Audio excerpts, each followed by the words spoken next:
Hello mga higaya!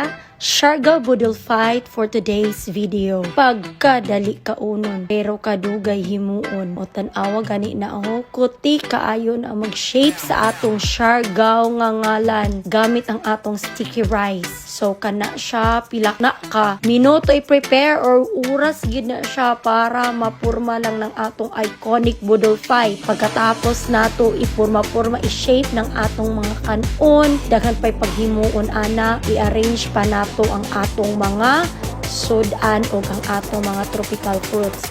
So kana bombahan og libot og pansit nga gisado lami kaayo, apil og lato para na ay accent ang atong siargao nga design, plus ang atong colorful nga mga tropical fruits, watermelon, pineapple, and atong mangga.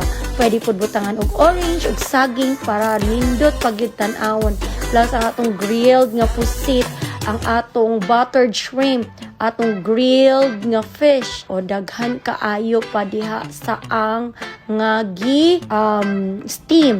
So daghan kaayo ricados ng atong siargao Budol fight, naapatay insaladang talong, naapatay mga chicken adobo. Yum yum! Mga unata sa Budol fight. Bye bye!